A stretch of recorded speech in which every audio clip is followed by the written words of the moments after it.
Hello friends, good morning. जय जगन्नाथ। और जैसे मैंने आपको रात में बताया था कि सुबह उठते ही मैं आपको इस बीच के दर्शन कराऊंगा जो होटल के बैक साइड में बना हुआ है।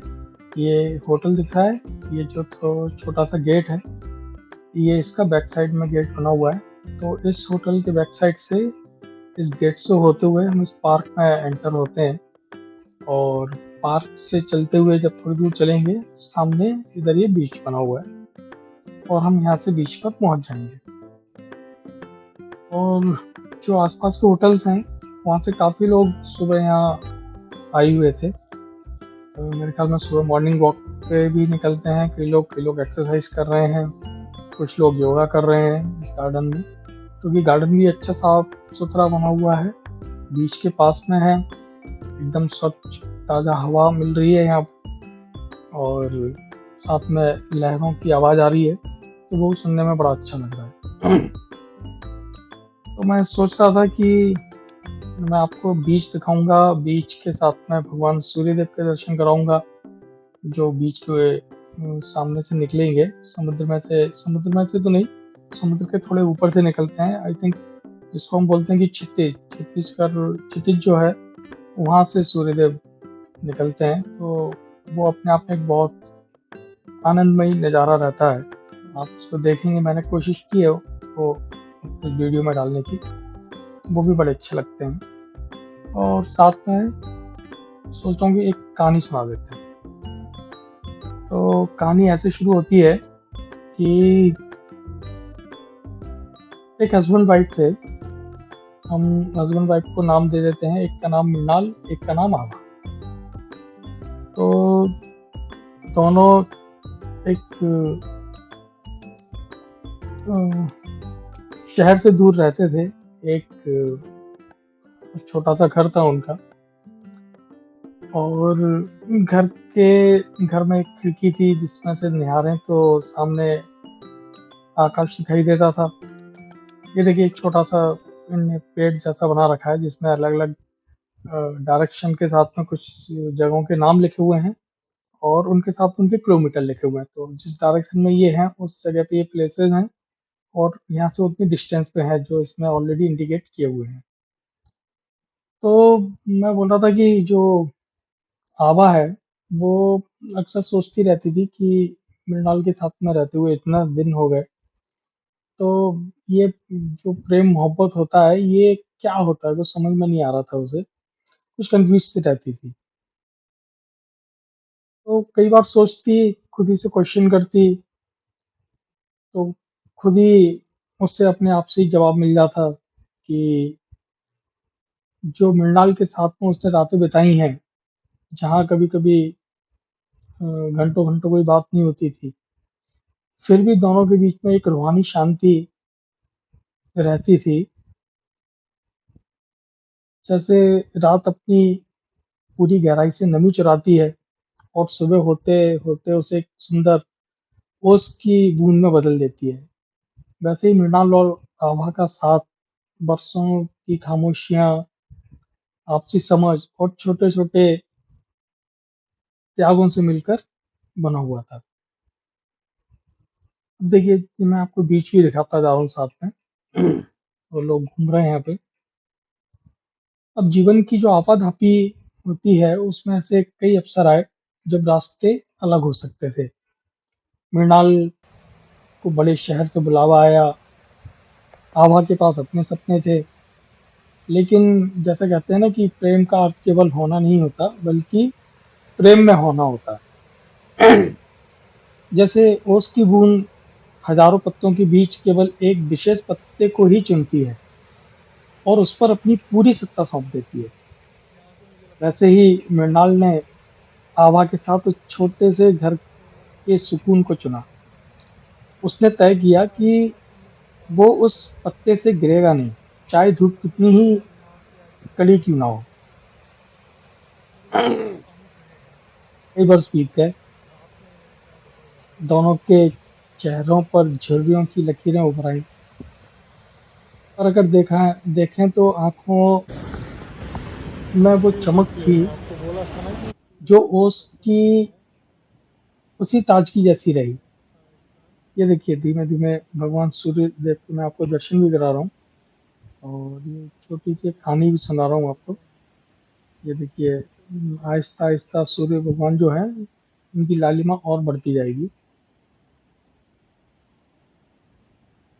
ये देखिए, और जैसे कहानी के बीच में मुझे एक चीज याद आ गई कि जो हमारे सूर्यदेव हैं, जो अनंत क्षितिज से निकल रहे हैं समुद्र के ऊपर से, और ऐसे जब मैं इनको साक्षात जब आंखों से देख रहा था, तो इतना लालिमा लिए हुए थे कि मैं इन थोड़े से शब्दों में इनको नहीं बयां कर पाता, क्योंकि इतने सुंदर लग रहे थे देखने में। मैं आपको दिखाऊंगा धीमे धीमे आहिस्ता आहिस्ता इनकी लालिमा और ज़्यादा बढ़ती जाएगी। ये देखिए, और जैसा रामायण में जो बीच में एक हनुमान जी को लेके एक कथा आती है कि जब हमारे हनुमान जी ने सूर्यदेव को देखा, तो वो इनको इतने अच्छे लगे कि उनको खाने के लिए उन्होंने छलांग लगा ली, और वो आसमान में पहुंच के भगवान सूर्यदेव को कुछ फल समझ के और अपने मुंह में उनने रख लिया। तो जब मैं इस बीच पे इस समुद्र के किनारे पे खड़े होकर भगवान सूर्यदेव को देख रहा हूँ, तो उनकी लालिमा बिल्कुल वैसे ही लाल है जैसे कोई फल समुद्र के ऊपर दिखाई दे रहा हो। और बिल्कुल हो सकता है कि इसमें मुझे कोई कहानी या वैसा कोई झूठ नहीं नजर आता, कि बिल्कुल जब हमारे बजरंगबली महाराज ने जब अपने बालपन में इन सूर्यदेव भगवान को देखा होगा, तो निश्चित ही कोई फल समझकर और वो इसकी तरफ लपक लिए होंगे और भगवान सूर्यदेव को अपने मुंह में रख लिया होगा। तो बिल्कुल उतने ही लाल होते जा रहे हैं धीमे धीमे, बहुत सुंदर दिख रहे थे। और यहाँ के मुझे मौका मिला तो मैंने सूर्यदेव जो निकल रहे हैं इनको जल भी अर्पित किया। काफी लोग थे यहाँ पे जो समुद्र में नहा के और भगवान सूर्यदेव को जल अर्पित कर रहे थे। तो मैंने भी ये मौका गंवाया नहीं। मैं सोचा कि चलो जब इतना दूर आए हैं और भगवान दर्शन दे रहे हैं, ऐसा नज़ारा कभी कभी देखने को मिलता है, हर जगह से नहीं देख पाते इन नज़ारों को। तो मैंने भी सूर्यदेव को जल अर्पित किया।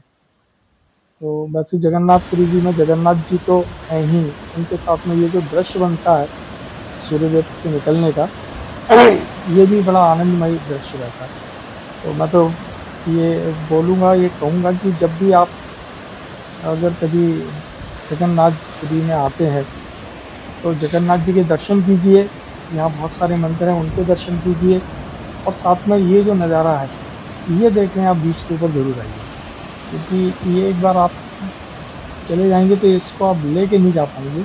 इसका जो मज़ा है वो आपको साक्षात यहीं देखने को मिलेगा, और आप यहीं बैठ के या समुद्र में नहा के आप इस दृश्य का आनंद ले सकते हैं। बहुत ही खूबसूरत नज़ारा है ये।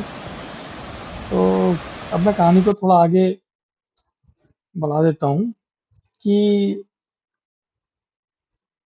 जब मैं था कि दोनों के चेहरों पे झुर्रियाँ पड़ने लगी थी, पर आंखों में चमक थी, जैसे कि वो उसकी ताजगी रहती है उस तरह की।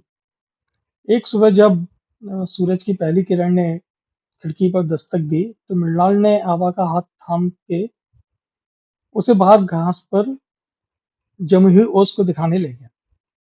और उसने धीरे से कहा, देखो आभा, ये जो ओस है कितनी देर से ठहरी हुई है। लोग कहते हैं कि सूरज के निकलते ही ये ओस मिट जाती है, पर सच तो ये है कि ये जो ओस है ये मिटती नहीं, बल्कि भाप बनकर उसी आकाश में विलीन हो जाती है जहां से ये आई थी। और आभा के चेहरे पर मुस्कान आ गई। उसे एहसास हुआ कि उनका प्रेम भी उस ओस जैसा ही है जिसने रात की तन्हाई से मधुरता चुराई होगी और एक दूसरे के जीवन रूपी पत्ते पर विश्राम किया, और अपनी परिणति की ओर भी उतने ही सौंदर्य के साथ बढ़ रहा था।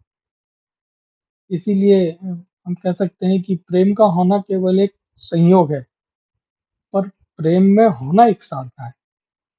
छोटी सी कहानी थी, एक बनाने की कोशिश की थी मैंने। साथ में इस होटल का आपको स्विमिंग पूल भी दिखा देता हूँ। ये जल्दी-जल्दी से मैंने कर दिया। ये हमारे रूम की बालकनी थी, जो मैंने आपको रात में बताया था कि मैं सुबह होते ही आपको बालकनी से बीच के दर्शन कराऊँगा समुद्र के। तो लहरें दिखाई देती हैं, लहरों की आवाज़ भी हमारे होटल तक आती है। तो ये होटल का रूम भी बड़ा अच्छा है, आप आराम से बैठ के इस दृश्य का आनंद यहाँ से ले सकते हैं। अगर आपका मन नहीं है समुद्र में नहाने का, तो आप यहाँ बैठ सकते हैं। और फिर हम पहुँच गए नाश्ते की टेबल पर। तो कई तरह का नाश्ता बना हुआ था होटल में। स्टाफ भी अच्छा है।